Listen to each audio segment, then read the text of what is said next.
仲捉你唔到，成日喺度扮勤力，原來匿埋喺度打機。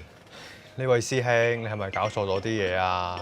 今時今日嘅建築工程入邊，有某啲工序真係好似打機咁噶喎。有啲咁嘅事？你話我唔識嘢喎。我知你都係一個好出色嘅鍵盤戰士嚟嘅，不如你都試下啦。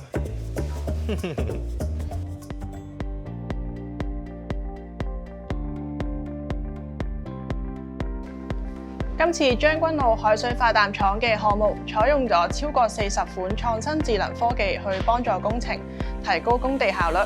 就好似由設計階段開始，已經全面利用 BIM 建築信息模擬，將廠房設計以3D 模型預先規劃好。我哋自己嘅工程團隊亦自行研發咗起重機械及起重裝置管理系統，提供統一嘅管理系統俾檢查人員去管理相關設備。可以喺施工現場以手機掃描二維碼，即場檢查裝置嘅狀況。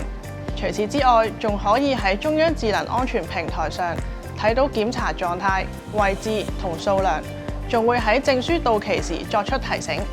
另外，為咗工友們有一個更安全、更有效率嘅工作環境，我哋利用咗 MIC 組裝合成建築法嚟起嘅 VR 虛擬實境技術安全訓練中心，除咗提供入職安全訓練，再配合埋 AR 抗真實境技術及 VR 實境嚟模擬真實工序，目的係令工程人員更加形象化咁了解工地環境及建築結構細節，從而減少意外發生，提升工地安全水平。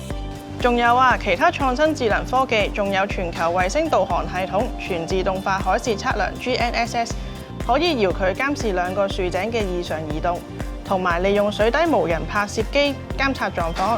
水井上都安裝咗水位探測器，喺水位過高時就會即時發出警報，提醒臨時豎井內工友立即疏散。再利用人工智能鏡頭監察住地盤工作人員嘅安全情況，可以即時發出提示。哇，又真係幾正喎！而且有實際作用，幫助到成個工序添㗎。但係如果我要畫 BIM，我有一個條件係咩啊？我要將電競椅